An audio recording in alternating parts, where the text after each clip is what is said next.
The alarm in my skull went off before my eyes even opened, a soft chime from my translator implant warning me that I had wandered into a restricted trade lane on Korvax station. I didn't care.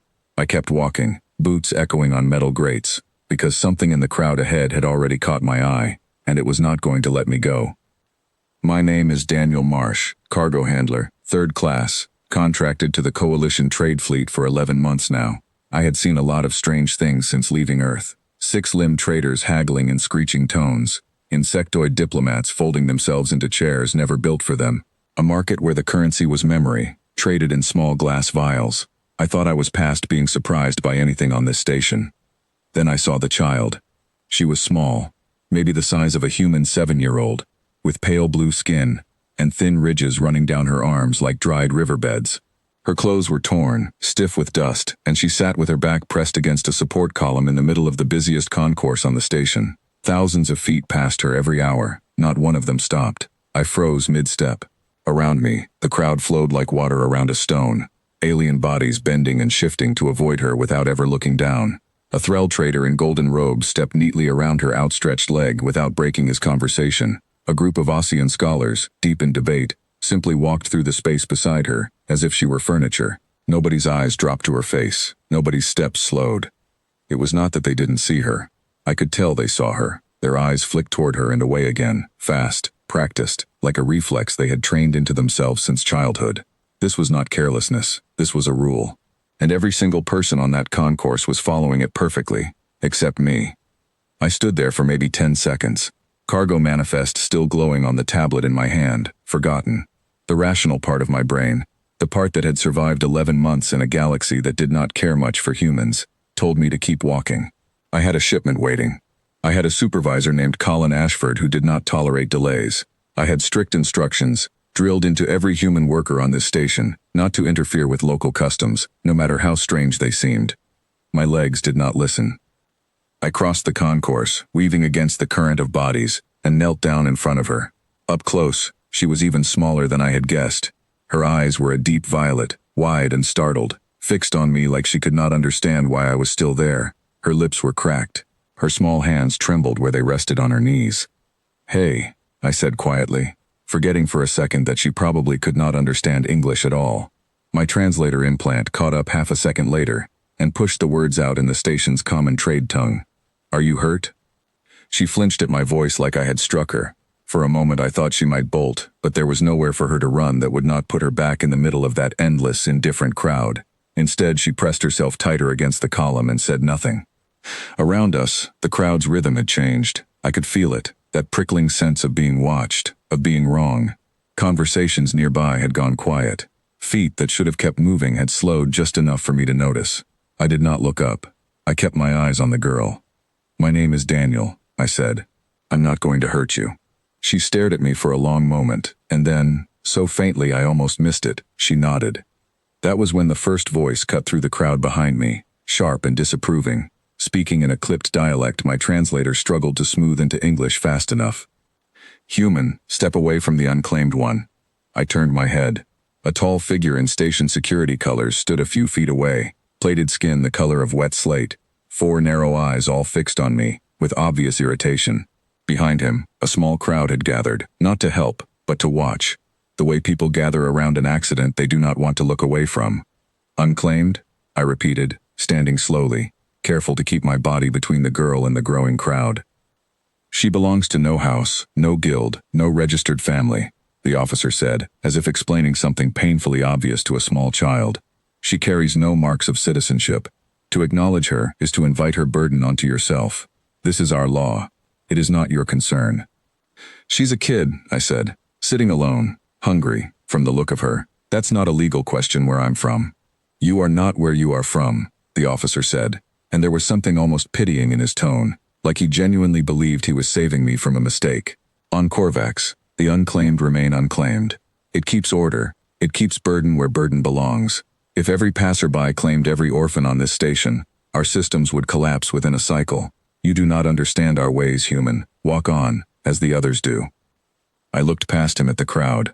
Dozens of eyes, alien and strange, watching to see what I would do. None of them moving to help. None of them moving to stop me either. Just watching. like this was a piece of theater they had never expected to see performed in front of them.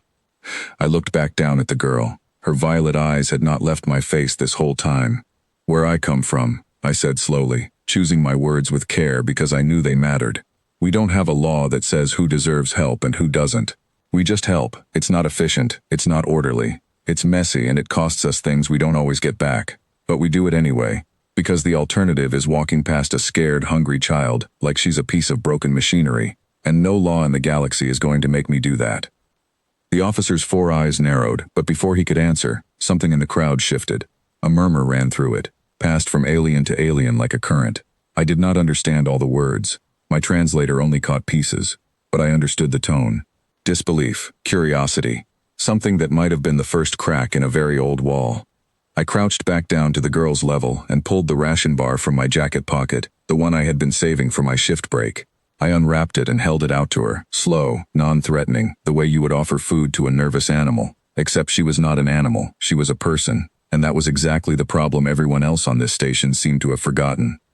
Her hand shot out and grabbed it before I even finished offering, and she tore into it with a desperation that told me more about how long she had been sitting there than any words could have. I felt something twist hard in my chest, watching her eat like that in the middle of a crowd that had walked past her for who knew how many days. "How long have you been out here?" I asked her gently. She swallowed, wiped her mouth with the back of her hand, and finally spoke, her voice small and rough from disuse. "Since the ship left. My guardian did not come back for me. They said I was too small to be useful on the next route." "They just left you?" She nodded, eyes dropping to the floor. "The station keepers say I cannot stay in the shelters unless a house claims me. No house wants an unclaimed child from a broken trade line. I am bad luck to claim." I felt heat rise in my chest, the kind of anger that does not shout but settles in low and does not leave easily. I looked up at the officer who was still standing there, watching this exchange with an expression I could not fully read, somewhere between disapproval and something else.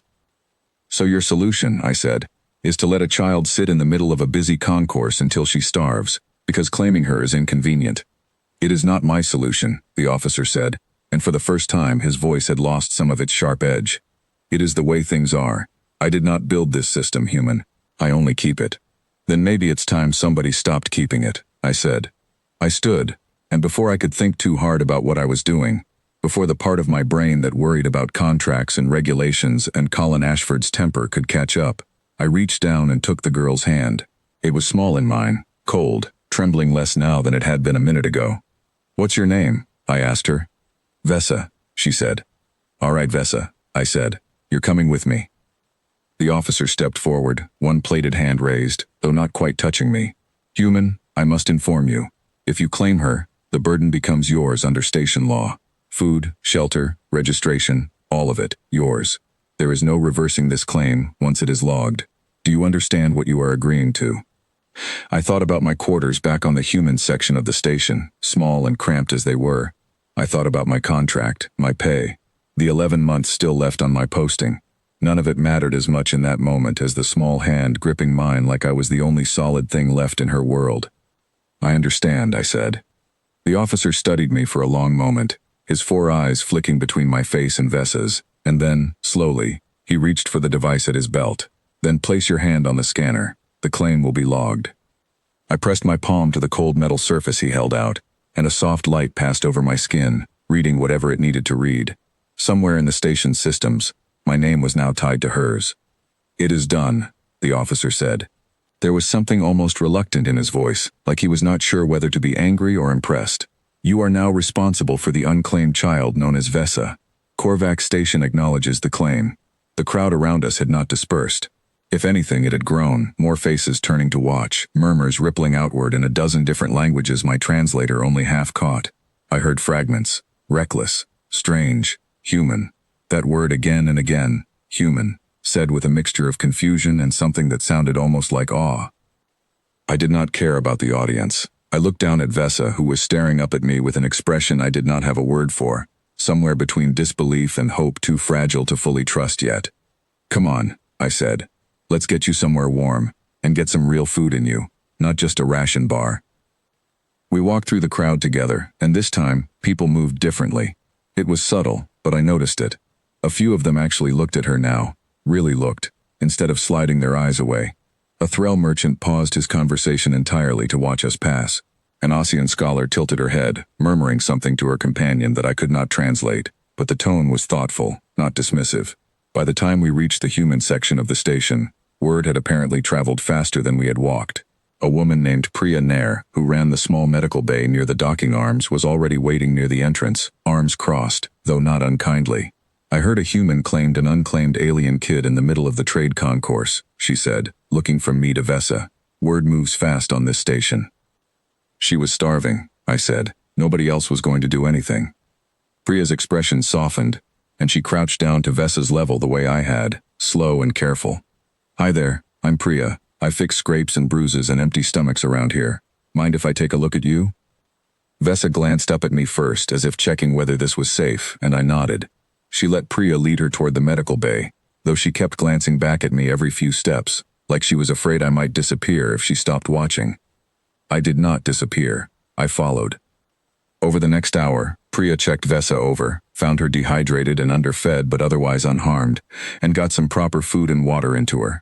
I sat nearby the whole time, answering Vesa's quiet questions about Earth, about humans, about why I had stopped when nobody else did.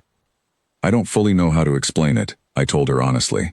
Where I'm from, we don't always agree on much. We fight about plenty of things, but most of us agree that you don't walk past a scared kid sitting alone. It doesn't matter what paperwork says, or what's convenient, or what the rules claim is orderly. Some things matter more than order. Vesa considered this for a long moment, her violet eyes serious in a way that seemed too old for her small face. The others said I was bad luck, that claiming me would bring trouble. You're not bad luck, I said. You're just a kid who got left behind by people who should have done better. That's not the same thing. She did not answer, but something in her shoulders relaxed, just slightly, like a weight she had been carrying for longer than I could imagine had eased, even a little. Word of what happened kept spreading through the station over the following days, and I started noticing changes I had not expected. A cargo handler named Ellen Whitmore stopped to help an elderly Threll trader who had collapsed near the loading docks, someone others had been carefully stepping around. A pilot named Gregory Voss spent an entire shift helping a group of stranded Ossian traders whose transport had been denied docking rights over some bureaucratic technicality nobody wanted to untangle. It was not a wave, not exactly, more like a slow ripple, but I noticed it, and so did the aliens around us. The station security officer who had processed my claim found me a few days later near the docking bay, standing a little stiffly, like he was not entirely sure why he had sought me out. The child, Vesa, he said. She is settling well? She is, I said. Better every day. He was quiet for a moment, his 4 eyes studying me in that unreadable way of his. I have processed many unclaimed cases in my years of service. None have ended the way yours did. I confess, I do not fully understand your species. You break our rules without hesitation, and yet you do not seem cruel in doing so. It is confusing. We're not trying to be difficult, I said. We just don't think a rule book should decide whether a kid eats or starves. Maybe that seems reckless to you. To us, the reckless thing would be walking past her. He considered this for a long moment, then gave a small, stiff nod, something that might have passed for respect in whatever culture had shaped him. Perhaps, he said. Our system has room to change. In small ways. I do not say this lightly. I did not know what to say to that, so I just nodded back, and he walked away, leaving me standing there with a strange, cautious hope settling in my chest. That evening I found Vesa sitting by the small window in the guest quarters Priya had helped arrange, looking out at the slow drift of ships docking and undocking against the black backdrop of space. She looked different already, just a few days in, hair combed, clothes clean, some of the sharp fear gone from her posture. Daniel, she said, without turning around. Why did you stop? Truly. Everyone else walked past me for so long. Why were you different? I thought about how to answer that honestly, without making it sound bigger than it was, because in my mind, it had not felt like some grand heroic act. It had just felt like the only thing I could do. I don't think I'm different from other humans, Vesa, I said, sitting down beside her.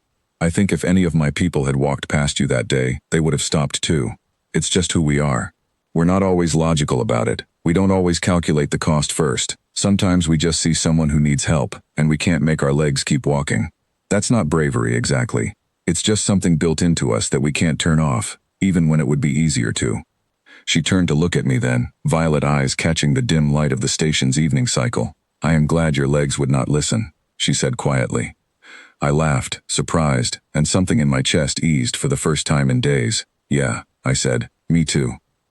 Outside the window, the station carried on as it always had. Ships coming and going, traders haggling, 1,000 different lives moving past each other in the vast indifferent dark of space. But somewhere in that vast machinery, one small thing had shifted. Quietly, permanently. Because one person had refused to keep walking. I did not know then how far that ripple would travel, how many other unclaimed children across the Coalition's worlds would eventually find someone willing to stop for them, how many old, rigid systems would slowly bend under the stubborn, inconvenient weight of human compassion. I only knew that night, sitting beside Vesa as the stars turned slowly outside the window, that whatever it cost me, whatever rules I had broken, I would make the same choice again without a single moment of hesitation.